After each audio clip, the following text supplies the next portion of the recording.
RMN Drama presents Kini ang akong suliran. Sa bugtong tuyo nga kami makaalagad kaninyo. Among gituyo pagmugna kining maong tulumanon nga pagatambagan nila ni Dr. ni Elaine Bathan nga mutabang sa pag-iway sa mga gumunhap ug kalibo nga inyong gihambin ilabi na sa punto legal. Inisab si Dr. Rene Obra ang kaabag sa inyong suliran. Kini ang akong suliran. Kini ang akong suliran.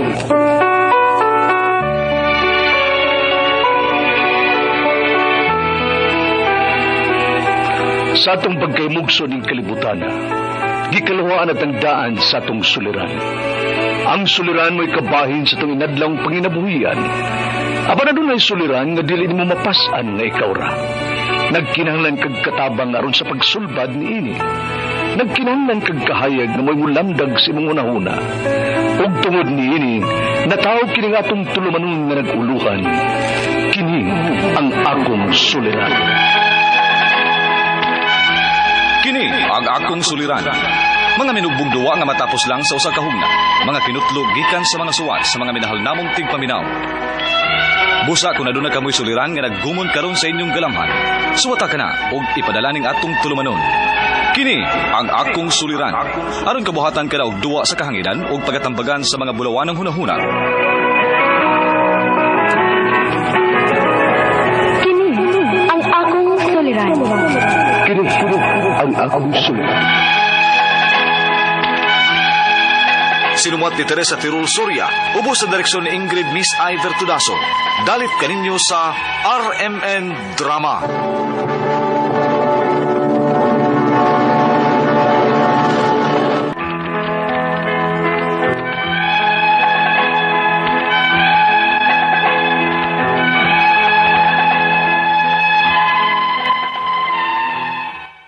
Maayong adlaw kanyong tanan nga nagpaminaw karon ning tulumanon, kini ang akong suliran. Ilabi na kaninyo Dr. Rene Obra o Attorney Elaine Bathan. Ingon man sa mga artista nga maghatag og kinabuhi ning akong suwat suliran. Tawgalan ko niyo sa pangan nga Tina, hingkod ang pangidaron, itago na lang sad ang akong address. Punto legal kining akong suliran. Bahin kini sa among bahay nga nabaligya. Aron niyo hisabtan, ingon ini ang mga panghitabo.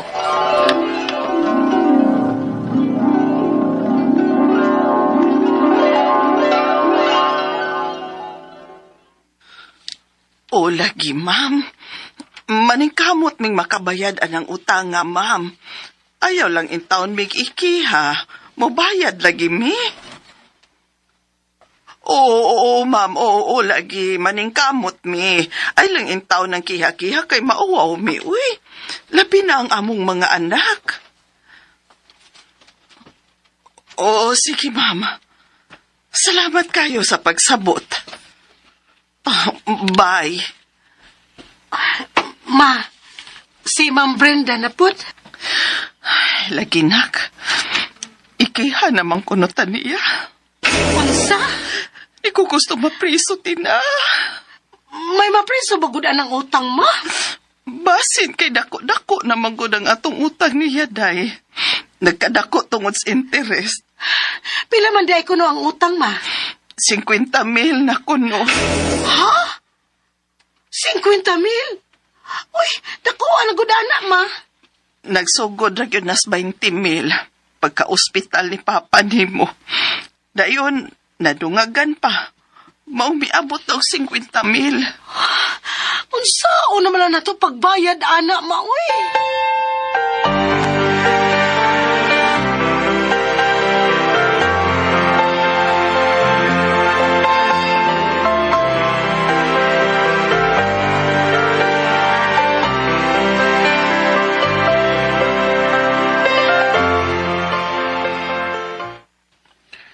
Ay, ngon bitaw ko ninyo nga di lang ko pa-hospital kanya to. Unya, kuno pa ka na mo ipa-ospital adto pa. Wa, sa lang tatay utang ron. Oh, unya, wala sad ka. Dili na maon pa, oy. Makitaan ra gyud ng kwarta. Kung ang kinabuhi ang mawa, wa nag-rewind pa. Mao sige na, oy. Bahala magkautang-utang ta. Basta kay gikauban ka pa namo ni mama. Pangitaan lang yun ang paagi. Ang saon pagbayad ng atong mga utang. unsa kahakon ato na lang ning ibaligya ang atong bahay. Ha? Bahay ra gyud ang pwede natong mabaligya ini kay timberland man ninyo taa nga ato nga gitukuran sa bahay. O maora man gini nga atong napundar. Wa matay laing kabtangan. Unya kung mabaligya. Asa man tapuyo pa? Mangita lang una tag-abangan. Mao nga, pangita mo og bayer nining atong bahay.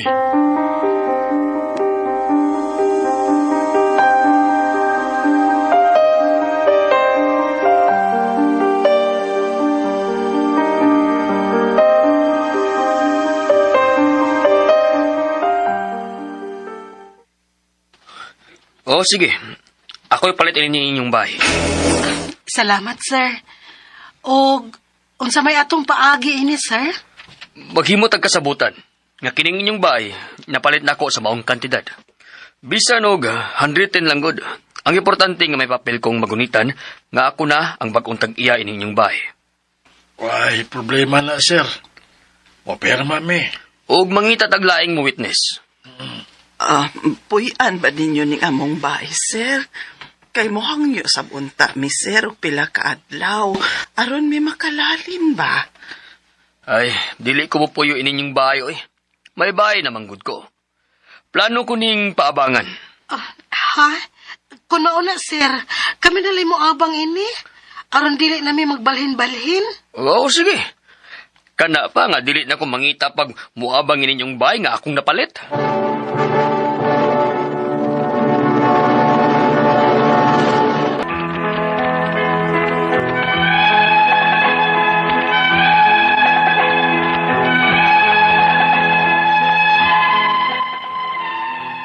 Nisugot ra nakapalit sa among bahay nga kamera usab ang muabang sa among bahay nga among gibaligya niya.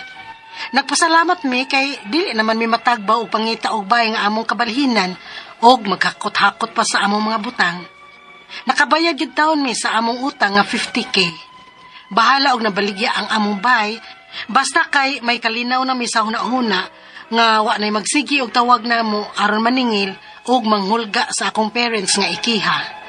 Apa niabot ang higayon nga papahawaon na mi sa among bay sa nakapalit ini. O niya? Ha? Papahawaon namin ni mo, sir? Kay gamito na nako ang akong bahay. Ako ning ipa-renovate og maunay among puyan. Sir? Unsa, sir? Ano, sir? Papawaon mi dayon? Sa daling panahon unta, kay naminyo namanggod ang usan nako ka anak og adto sila balhin sa among bahay. Mong kami sa akong asawa ang muokupar din eh. Pwede hindi lang karon dayon, sir. Oo, siyempre. Di masag ko ingon anak sa bahis ko. Taga-amat na mong higayon nga makabalhin. Salamat kaayo, sir. Okay, sige. Maorte akong tuyo ninyo. Ug maayo unta kung makabalhin na mong dayon. Kaya sulbuwan na ang kasal sa among anak. Ug magpa-renovate kami aning inyong bahay. Sige, sir. Salamat. Sige. Alfredo, unsaon man nato ini ron? Asa man ta mo balhin nga papahawaon naman tas nakapalit ining atumbay?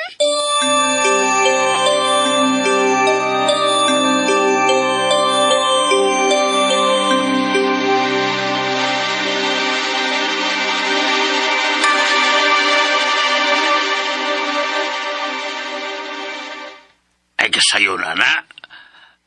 Tabangan to makatukod og laing bay. Unsa tiyo? Panday ba ako? Tabangan na to ang pagpatukod sa bag-o yung bay. Bisag gamay lang gud, bisag payag lang. Importante nga, di mo mawanan og minitan. Pila ra na. Digang kahoy o kwali ay, itong magamit ka, itong mahaligi. Digang lukay nga matop. Puy kawayan nga itong isahog. Bungbol itong problemahon. Unya tiyo, asa man pod mi magtukod og bahay. Di harap mo sa giangkol yung yuta. Doon sa bay nga inyong nabaligya. Sige tiyo, akong inon sila si mama ug papa.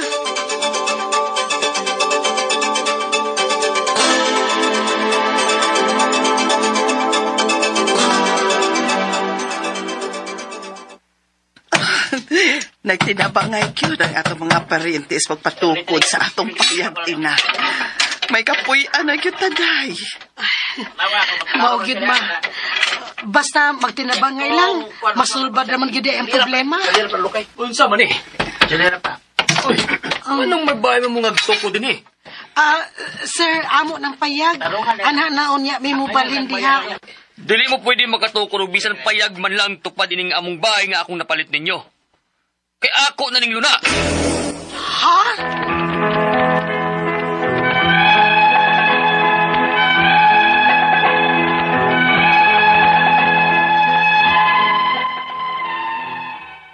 Nakalitan ko sa gisulti sa nakapalit sa among bahay. Kung nganong giangkon niya nga iyahan na ang yuta, nga bahay naman ang among gibaligya niya. Wa may labot ang yuta. Ang ako mga pangutana mo kining mosunod, unang pangutana. Usa ka timberland kining yuta nga among gibayan. Unsa man day balaod aning pag-angkon sa yuta nga timberland?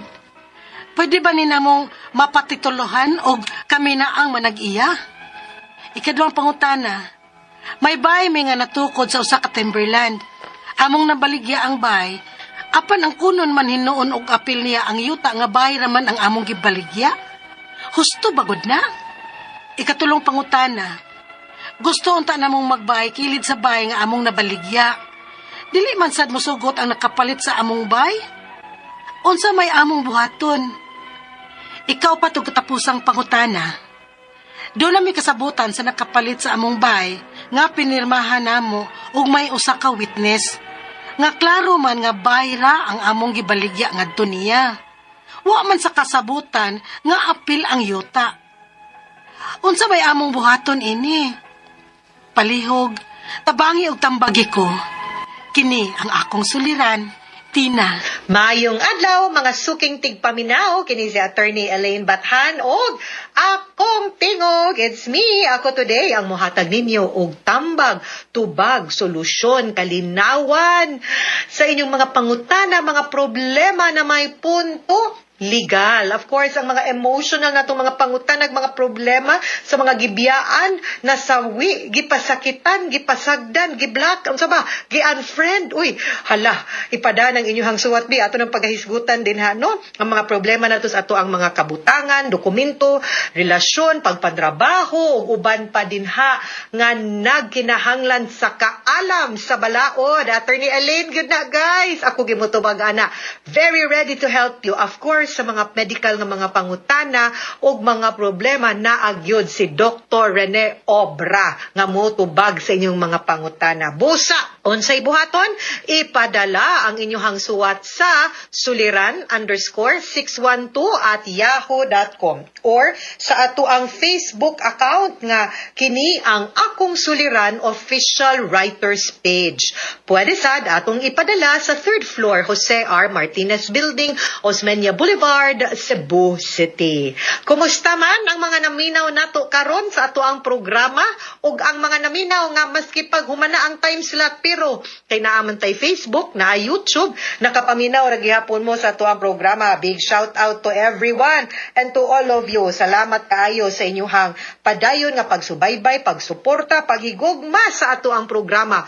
Sus, one of the longest running radio program ni in the country. Kana gyud kaingon jud ko, daghan jud mingon nga attorney, sukad pag ni pagkagamay. Actually dili pa gani siguro akong tingog ang inyong napamati, no? Ang tingog pagyud sa the one and the only at that time, may her soul rest in peace, Doktora Abogada Lourdes Libres Rosaroso, nga maugyud nagspasiugda aning programaha, wa sadyoy makatupong, wa gyoy makalabaw in town ato ni Tita Lourdes, no?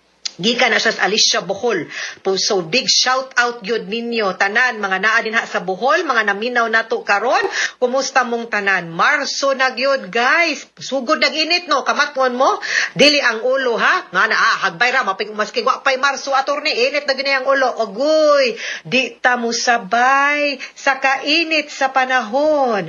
Dapat kita magpabiling kalma ug bugnaw atong pangisip ug atong utok. Bawal putong, bawal maglagot. Mabatitag naong, uy, umagsikitag alboruto, ya alkansi kita kay ampikas, ba muraragwa na.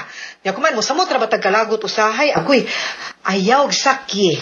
No? Kay usay gara-gara na. Ayaw ay tupungi nya alkansita.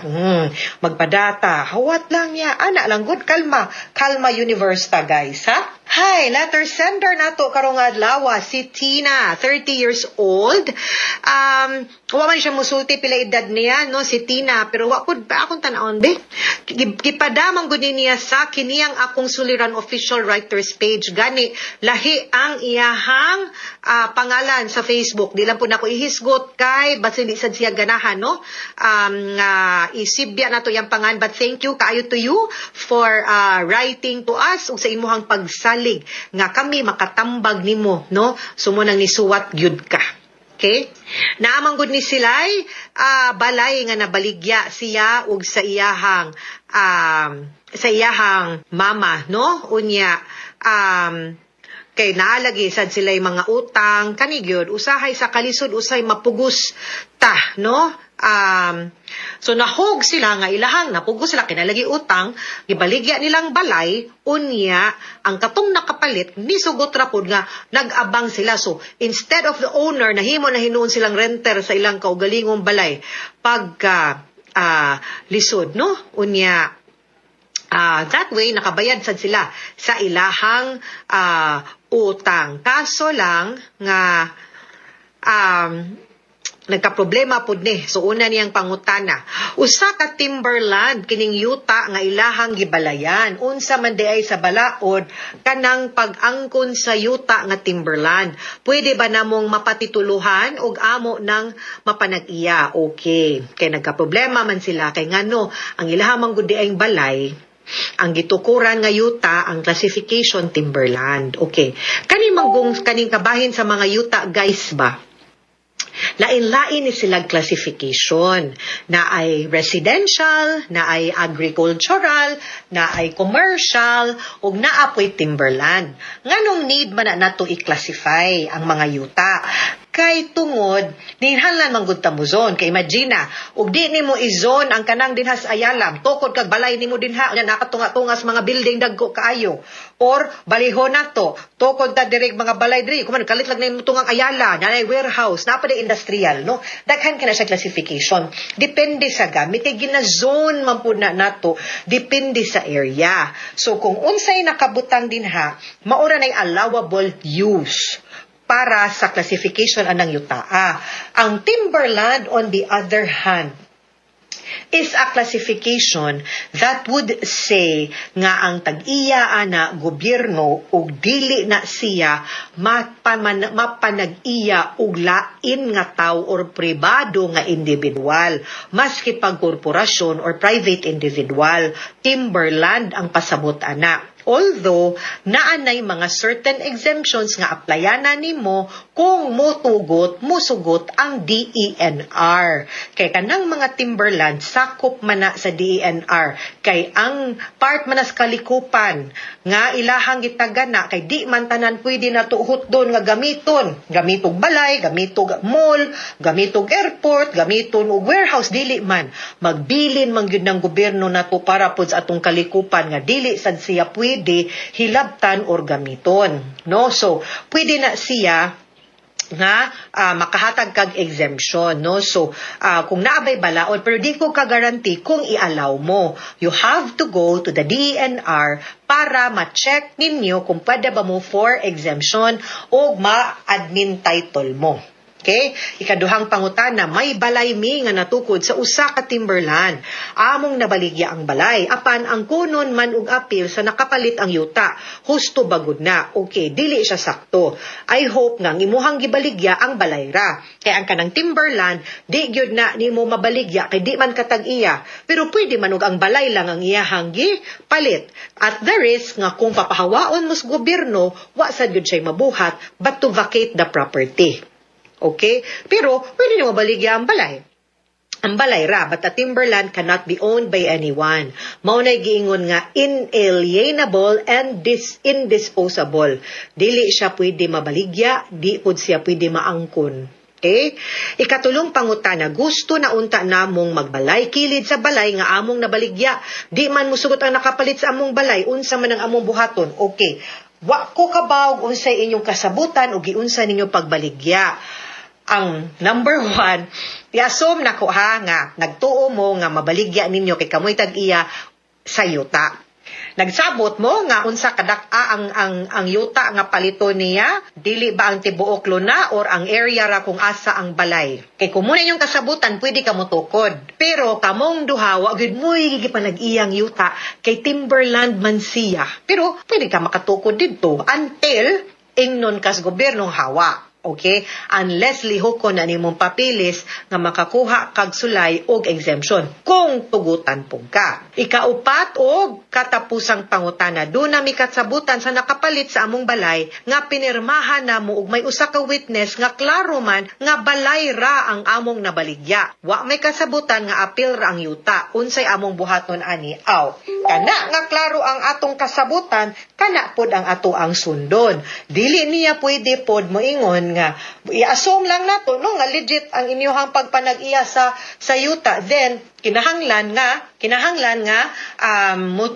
mutuman siya nga iyang napalit ang balayra, dili ang tibuok luna nga imo pong pagtuo, imo pong gipanag-iya. Pero again, mag-remind ko, timberland ni why tag-iya ninyong duha, no, kung maabot ang panahon. Pero of course, wa man puy mo pugong ni mutukod ka kay wa sa jay katungod mo pugong kay di sad siya tag-iya. So para nako padayon lang sa dinha og tukod, I am not, pero with the knowledge nga giwarningan mo nga kabaw mo sa risgo nga inyong giatubang in the event nga maingon ang DNR nga dili mo pwede dinha. Okay? Mga suking tigpaminaw, hinaot unta nga namoy nakutlo na pagtulunan karong adlaw. Kini si Attorney Elaine Bathan, daghan kayong salamat sa inyong pagpaminaw sa atong tulumanon. Hangtod sa sunod nga sugilanon, dinhi gapon sa tuang programa, kini ang akong suliran. Gikan sa RMN Production Center, Radyo Mo Nationwide. Tatak RMN, daghang salamat o maayong adlaw.